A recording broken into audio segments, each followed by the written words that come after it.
Acompañándonos en este cierre de campaña que para nosotros, como colombianos y colombianas progresistas, es muy importante. Estamos viviendo un momento histórico porque este momento precisamente estamos a puertas del inicio de las elecciones en nuestro país, que entendemos que en el exterior empiezan a partir del 25 de mayo, es decir, mañana lunes, hasta el 31 de mayo, que es el domingo. En Colombia, en nuestro país, las elecciones son un solo día, es decir, el domingo 31 de mayo. La idea es que todas estas colombianas y colombianos que nos encontramos aquí y muchos más, somos coherentes y estamos del lado correcto de la historia. Sabemos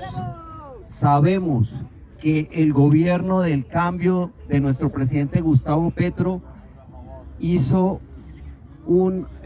rompió los esquemas de la politiquería durante cerca de 200 años en nuestro país y empezó a generar logros como los que tenemos acá a continuación.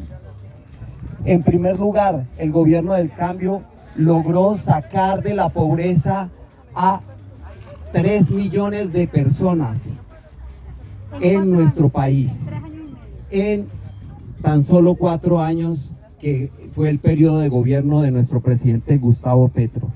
Otro de los logros es el salario vital. No se habla de un salario mínimo, sino del salario vital. ¿Por qué salario vital? Porque es el que permite que una familia con dignidad pueda vivir decentemente con los ingresos que tiene. Por eso ese salario vital en las grandes ciudades, con el subsidio de transporte, queda por un valor de 2 millones de pesos. En las ciudades pequeñas, donde no se requiere subsidio de transporte, está por el orden del 1.750.000 pesos. Otro aspecto importante a mencionar es el subsidio de adultos mayores, que pasó de 80.000 pesos a 230.000 pesos, con un beneficio adicional, y es que en este momento lo está asumiendo el gobierno con recursos propios, pero este subsidio está contemplado en nuestra reforma pensional como un pilar de apoyo de todos los trabajadores, que están por el orden de 30 millones de colombianos que estamos aportando al sistema de pensiones, y de eso se constituyó un fondo común que se llama Colpensiones. Entonces, ¿qué es lo que ha pasado en este proceso de las pensiones? Es muy sencillo de explicar. Los fondos privados de pensiones crearon una situación, y es que llegaron a todas partes, a todas las empresas, generando unas falsas expectativas en las colombianos y colombianos, y vendieron la idea de que la persona que se vinculara a los fondos privados a través de lo que se conoce como el RAI, el régimen de ahorro individual, quiere decir esa sigla, RAI, régimen de ahorro individual, le garantizaba a las colombianas y los colombianos que cuando cumplían la edad de pensionarse iban a recibir su pensión. Pero ¿qué pasa? Normalmente, cuando una persona gana un salario mínimo, cuando llega a su edad de pensionarse, 62 años en el caso de los hombres, 57 años en el caso de las mujeres, no alcanzan lo que requieren de ahorro para pensionarse. Entonces, ¿qué hacen los fondos privados? Lo que hacen es que dividen lo que te queda por vivir, entre comillas, de acuerdo a los estándares internacionales, y te dividen lo que ahorraste durante todos esos años y te entregan la proporción, el promedio de eso durante los años que te quedan de vida. Contrario al régimen público de pensiones, que es el RPM, que es régimen de prima media. Eso quiere decir que el fondo público, que se llama Colpensiones, en el que debemos estar todas y todos los colombianos, garantiza, lo primero es que en los últimos 10 años de tus aportes los promedian con los ingresos que tengan y de acuerdo a ese promedio que tengas de salarios te puedes pensionar. Hay una gran ventaja entre lo que aporta en pensiones el Estado colombiano, el gobierno colombiano, a un fondo privado. Las empresas privadas se pueden quebrar y cuando una empresa privada se declara en quiebra, no responde por los recursos de los pensionados, los ahorros de años de las personas que están aportando a su pensión. ¿Y quién le toca sufragar ese gasto? Al Estado colombiano. Entonces esa es la gran realidad y que debemos abrir los ojos, que eso es lo que está ocurriendo. Miren, se acaban de pasar cerca de 120.000 personas de los fondos privados a los fondos públicos. ¿Y qué ha pasado? Los fondos privados, como tienen invertido ese dinero en el exterior, dicen no tenemos el dinero para devolverles en este momento. Entonces les dice el gobierno, bueno, no tienen el dinero, no hay problema. Entonces les recibimos los CDTs o todos los documentos que tienen invertidos allá como garantía de que esos recursos le van a llegar a las personas que se van pensionando. Ni siquiera eso se ha logrado implementar. Los fondos privados se han negado a eso por una sencilla razón. Para ellos es un negocio tener a las personas. Por favor, ¿alguien me ayuda?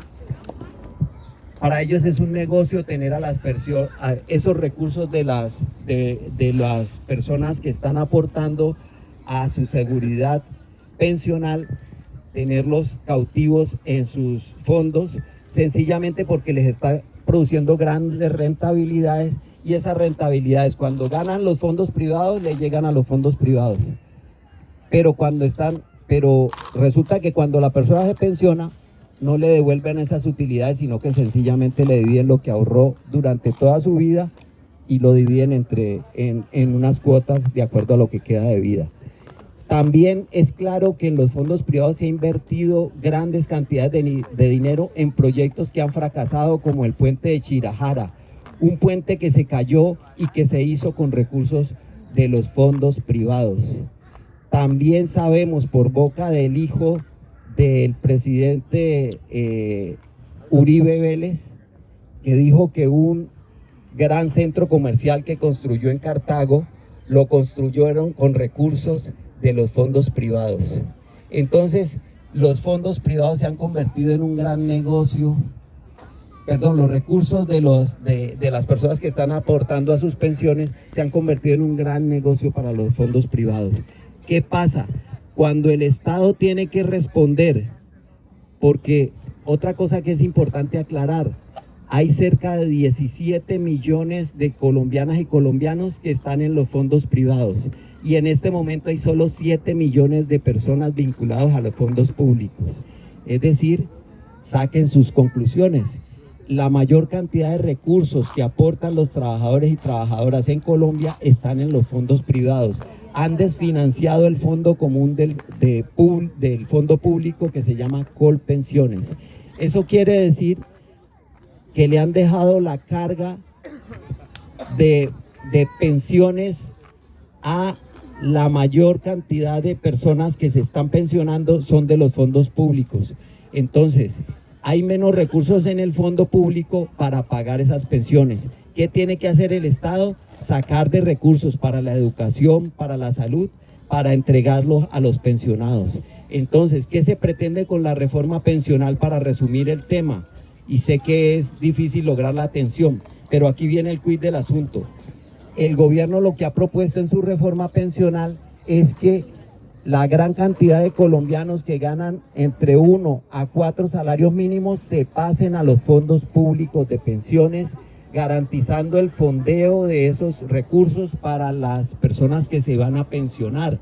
Con eso se logra que efectivamente esos recursos garanticen que las personas que van llegando a su edad de pensión reciban su pensión adecuadamente y que estos 3 millones... ¿Qué se me hizo?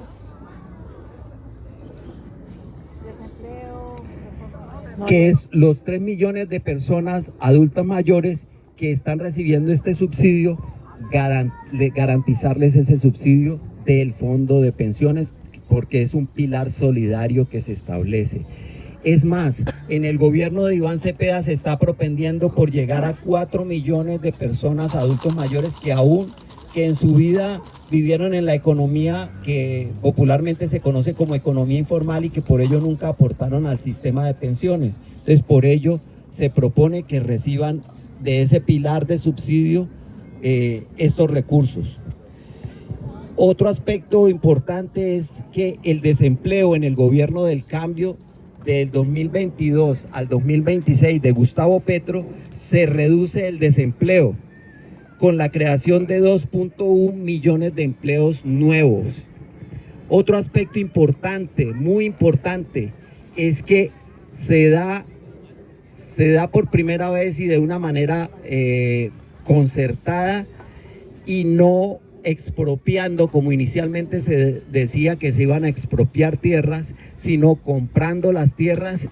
Se han entregado 750.000 hectáreas a familias desplazadas por el fenómeno de violencia en estos 4 años. Se ha también formalizado la propiedad de cerca de 1.300.000 familias. ¿Qué es eso de formalizar la propiedad? Son familias que no tenían un título de su propiedad, una escritura pública de su predio. Entonces, 1.300.000 familias que no tenían títulos de propiedad de sus predios rurales y que por ello no podían pedir créditos porque no tenían cómo comprobar que eran dueños de su propiedad, lograron en este gobierno precisamente formalizar la propiedad de la tierra, 1.300.000 familias. Otro aspecto, la educación superior gratuita ha sido un logro muy importante del gobierno del cambio. 190.000 nuevos cupos para estudiantes de estratos 1, 2 y 3 que no tienen suficientes recursos para tener una educación pública de calidad. Por eso en universidades como la Universidad Nacional, como la Universidad del Valle y tantas universidades públicas que hay en Colombia, se pueden lograr que lleguen estos estudiantes a tener su educación superior. Y en medio ambiente, algo fundamental, que es que Colombia superó 24.000 techos solares y sistemas de autogeneración registrados. Eso quiere decir que Colombia cada vez está dependiendo menos de los combustibles fósiles, es decir, de petróleo, de gas y de carbón, que son elementos que están generando lo que conocemos como la crisis climática o calentamiento global, producido por esos gases de efecto invernadero, con la generación de energías limpias. En este caso estamos hablando de energía solar que proviene de los paneles solares. 24.000 techos solares que están autogenerando energía para familias, principalmente lo han considerado para familias de la costa atlántica, donde el costo de la energía ha llegado a niveles realmente escandalosos y la gente ya no puede sufragar esos gastos. Entonces, estas tan solo son cerca de 150 logros del gobierno del cambio. Apenas les hemos leído 3, 6, apenas le hemos mostrado 7 logros de este gobierno. Realmente las condiciones para elegir como presidente a Iván Cepeda y a Aída Quilpué, una vicepresidenta que tiene raíces indígenas y que proviene de el departamento del Cauca, uno de los departamentos con mayor población indígena, pues es reivindicar precisamente también los derechos de las comunidades más vulnerables, como las comunidades indígenas, las comunidades afro de costa pacífica, de costa caribe, las comunidades también vulnerables LGBT y por supuesto las comunidades que han tenido gran vulnerabilidad en los territorios lejanos de Colombia. De modo pues que por estas y muchas razones más vamos a elegir a Iván Cepeda Castro y a Aída Quilpué en primera vuelta este 31 de mayo. Pido un viva para Iván Cepeda y para Aida Quilpué. ¡Que viva, que viva, que viva!